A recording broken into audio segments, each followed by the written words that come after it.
અરવલ્લી જિલ્લામાં પણ ખેડૂતો હવે પરંપરાગત ખેતી છોડીને નવી આધુનિક ખેતી કરી રહ્યા છે।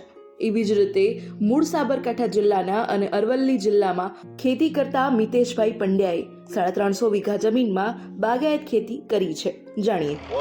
નમસ્કાર, હું જગતસિંહ ઝાલા, ગામ ચોપડા, તાલુકો મોડાસા, જિલ્લો અરવલ્લી। હું અહીંયા ગઢાલત છે ધોળિયા પંચાયતના સેજામાં ઊભો છું। હીરા ફાર્મ કરીને છે, આ મારું અરવલ્લી જિલ્લાની અંદર આવેલું છે। અમે તાઇવાન પિંક રેડ જામફળ લગાવ્યા છે 6 એકરમાં, એટલે 12 વીઘામાં લગાવ્યા છે અને આનું અમે બીજી વખત કલ્ટિવેશન ચાલુ છે અને હાર્વેસ્ટિંગ ચાલુ છે અત્યારે।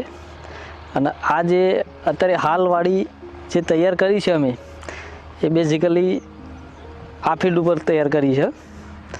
અને આપ જોઈ શકો છો અમે ડ્રેગન ફ્રૂટ પણ લગાવ્યા છે। 18 એકરમાં છે ડ્રેગન ફ્રૂટ અત્યારે। સી વેરાયટી લગાવી છે અમે। અને હીરા ફાર્મની અંદર આજે અમે એક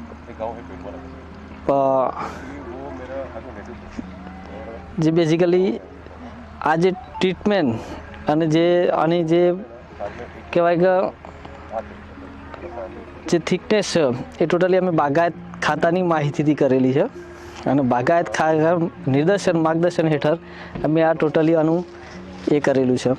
અને આમાંથી અમને બાગાયત ખાતા તરફથી સબસિડી પણ મળેલી છે। અને હજુ પણ અમને આ જે બેગ લગાવી છે, આ બેગની અંદર પણ અમને સબસિડી મળવાની છે।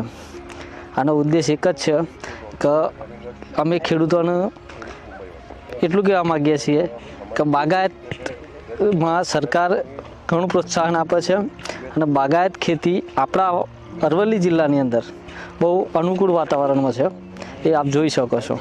ધન્યવાદ। મારું નામ ચૌહાણ તુષાર અમૃતભાઈ, ગામ લચ્છાઈ, તાલુકો મોડાસા, જિલ્લો અરવલ્લી। અમે અહીંયા 12 વીઘામાં જામફળીનું વાવેતર કરેલું છે। વેરાયટી છે તાઇવાન પિંક, તથા હાલમાં આ જામફળીમાં ક્રોપ કવર લગાવેલું છે।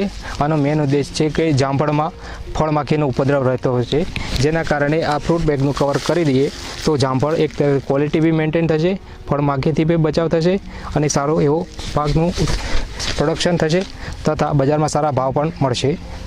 આના સિવાય આ વખત અમને આ વર્ષમાં ટોટલ 2 સિઝન લીધી છે, જેમાં અમને અંદાજત 10 લાખનો ફાયદો થયો છે તથા સરકારશ્રી બાગાયત ખાતા તરફથી અમને બાગાયત પાક માટે સારી એવી સહાય પણ મળેલ છે।